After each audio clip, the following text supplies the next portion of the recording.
Anything you need to say ahead of time? Anything to put in? No, I think we're good. We can just jump into this and have some fun with it. So let's wing it away. Sounds good. Well, first off, I just want to say thank you for joining us, Bill. I really got a sense that, yeah, of course, technical difficulty right as I start. Well, Bill Schuffenhauer has joined us today. He's got an awesome story he's going to give us a little bit about. And, first off, just thank you for being here and being a coach. And, I just naturally got like, man, spending time with you would be just awesome for my life, so thank you for being that. And I got like, that's who you are for people.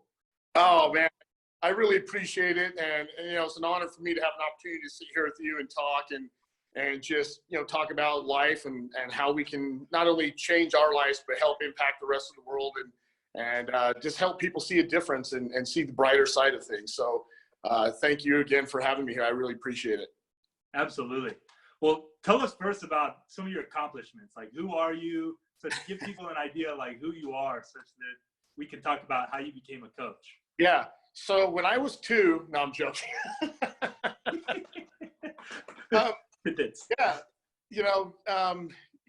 I've been very fortunate to live a very interesting, diverse life. I grew up with, a family of, drug addicted parents, homelessness, lived on the streets, gangs, pretty much on that path where most kids in our society don't ever succeed because they continue to take that path. And for me at a young age, I just knew I wanted something different. I knew I was meant for something different. And that started obviously to really create my intention in life, even though I didn't really know what it was back then, but I just knew I wanted to be different. I didn't want to be the normal kid who was like, oh, that kid's never going to succeed because of where he's coming from. And so at a young age, I started trying to figure out, what I wanted to do. And thankfully, I got involved with sports and my education. And, as I talked to coaches, the whole goal at the time was want to be able to change my stars. And eventually the coaches were like, if you are really good at this track and field thing and you are able to go all the way, then you make it to the Olympics, right? And I had no idea what that was, but they just told me like, Olympians considered the best athlete in the world and your name goes in the books in history.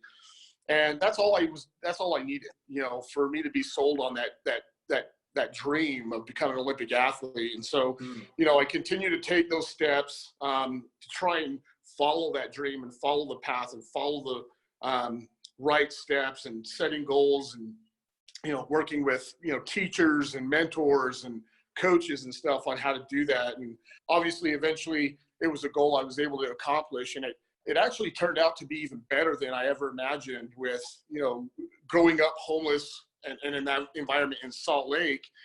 I was training for track and field towards the 2000 Sydney Olympics, was ranked 5th in the world, ended up getting injured right before the Sydney Olympics. And at that point in time, I was just done. And along came a spider, if you will, and said, hey, what if we were able to create your story of growing up homeless in Salt Lake City the way you did, and then you went to the Olympics in Salt Lake City? And I was like, well, that's a great idea, but the Olympics were in Sydney. And they're like, no, the Winter Olympics. And I had no idea, didn't even know what the Winter Olympics were. I've never was in pairs figure skating, never skied or did any of that stuff. And so I was quickly introduced via Cool Runnings, the movie, to the sport of bobsled, right? And when I sat down with my team, we just sat there and said, this is like an opportunity that you just don't, if somebody gets an opportunity like this once in their life, that's amazing. And we're like, what if we could literally write this story that you grew up homeless here, overcame all these obstacles in life, was never given a chance, and then you turn it all around to actually make the Olympics in your own hometown. And then if you take another step further, if you went on to win an Olympic medal, right? And, my personality, my philosophy is always to simplify everything, because as human beings, we tend to make things a little too complicated. And so I said, you know what? That would be amazing. Let's just go for it. And so I took everything that I had in track and field, the goals, the dreams, the hard work, and everything we put into this track and field bucket, literally just picked it up and dumped it into a bobsled bucket. And we had about 1 year and 3 months to do it, right? Into a no idea about, and no one ever gave us a chance. The only person that was the most important in believing in that dream was me. And, thankfully I did have some people around me that were all on board too. And so we just went for it. A year and 3 months later, the discussion that we had about creating this story comes to fruition, and then we go on and win the first Olympic medal for the U.S. in 46 years. And so that's basically where the whole coaching and speaking and mentoring thing came into play. And the more interesting thing about that is, I've done this speaking thing since 2002, and it's always been kind of getting on stage, whether it's at an elementary school or if it's a Fortune 100 company or anything in between, and just telling my story verbatim. Grew up homeless, overcame, went to the Olympics, won an Olympic medal. But I used to tell it in kind of as in the third person. I don't know if you've ever seen that movie called A Knight's Tale. And with Martin Lewis? Well, no, it's with Heath Ledger. So okay. He grows up as a peasant, and he's at the knights where they're jousting in front of the king, and he's like, someday I'm going to be a knight, right? And just like the rest of our society, another peasant turns to this little kid, said, you can never be a knight, you're a peasant, you're always born a peasant, right? And so I always tell my story in the third person like this, and at the end I'd hold up my Olympic medal and say, hey, I was that little peasant kid that changed his stars and went to the Olympics. And so as things went along and the years went by, it's great to get on stage and have a story and inspire and motivate people. But as I went along, I wanted more than that. I wanted to give and provide more than that. And I wanted to not only motivate and inspire people, but I wanted to help them actually transform their lives. And as I went along, some of my mentors, we started getting more in depth with talks on, things that I've overcome in life. And I didn't even know it, but, they're like, well, tell me a story of X, Y, Z. And I would tell them a story, and they're like, do you realize how many success principles I just pulled out of that story? And I was like, yeah, but that was normal to me. And they're like, yeah, but what is normal to you is not normal to the rest of the world. And so when I started getting into these conversations, I was like, wow, there's probably a lot more that I could add, not just to people around me, but clients and organizations, of taking all the things that I've overcome, all the success principles, if you will, and implementing it into my story, not just telling the story verbatim. And, or if it's, or if I'm sitting with a client and really talking about real life situations that I've experienced that I could actually apply to their life and help them overcome and see different views of things. And so that's kind of how I started really getting into the mentoring side. And I really just, as much as I love getting on stage and presenting and stuff like that, I really enjoyed the more intimate type of settings where it's, a few people here, one person here. And that's just kind of where it kind of really launched my mentoring, I guess, coaching side of things. And, again, as I have a unique experience because I've worked in, sports and health and fitness and nutrition and mentoring and coaching and speaking.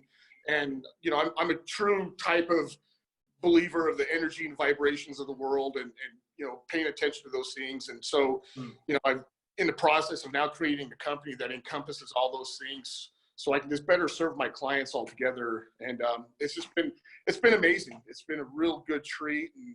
And, the true intention that I have to truly help people is now really, I'm seeing what I really wanted to see out of that. So yeah, watching your creation come to life in the world. It's awesome. Yeah.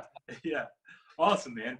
Well, of course, part of the show is really finding out, like, who are the people that know, like, this is a guy I want to take coaching from.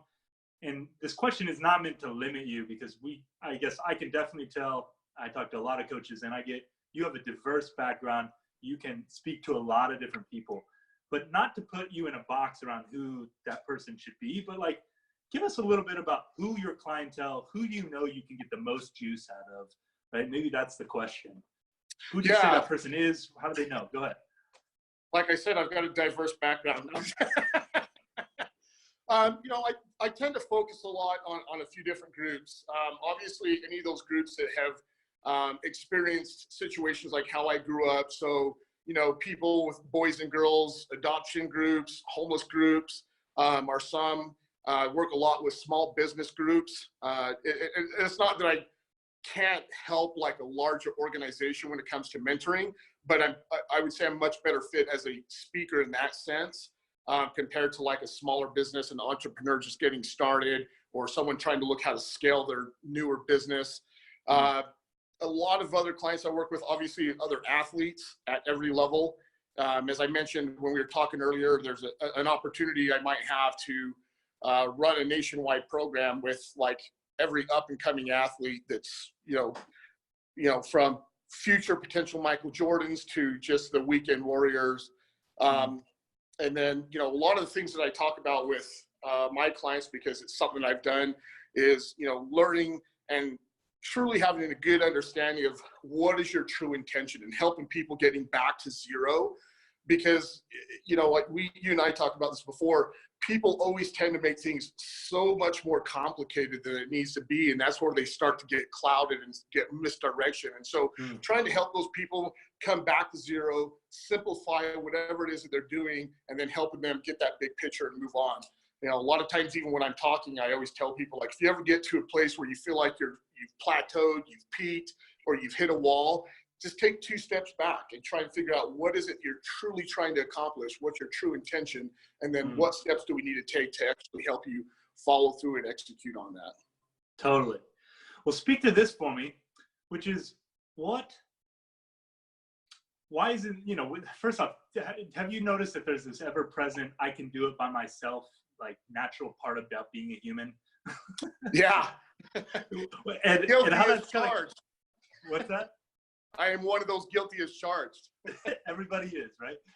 And like, because having a coach is counterintuitive to that, right? And like, but the value of coaching, for those who've taken coaching, right, they get it.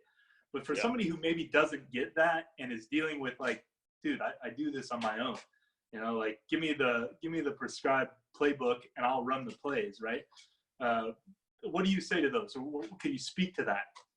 Yeah, I actually can, because like I said, guilty as charged. I was one of those guys post-Olympics when I retired that, you know, I wanted to start my own company. I'm an entrepreneur at heart. And I thought like 100%, like when I retired, I was done with all the coaching stuff, right? I could do it on my own.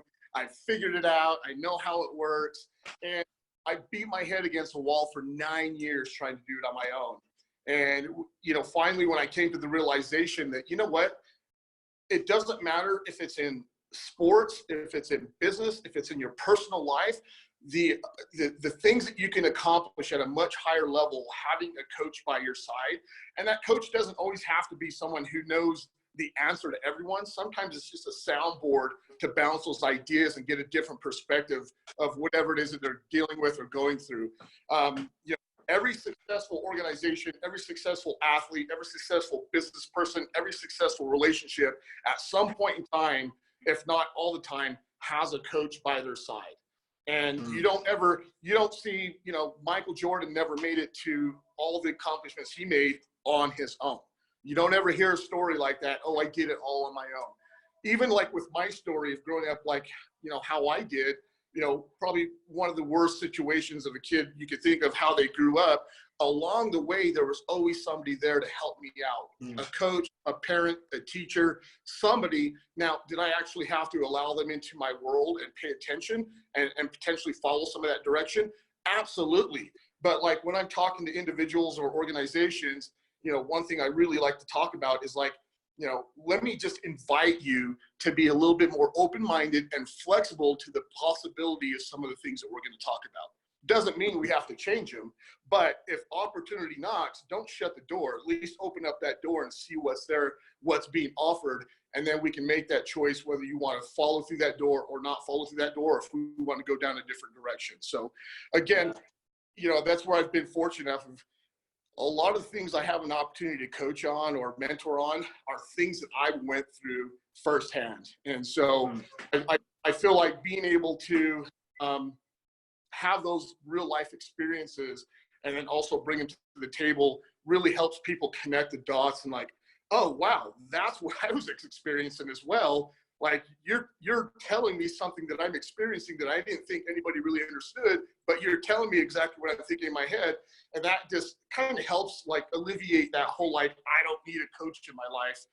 And, again, I'm not here to tell anybody I'm your perfect coach or what have you, but if you're open to the possibilities and the ideas of just getting different thoughts and mindsets and so on, then, there's potential for room for improvement.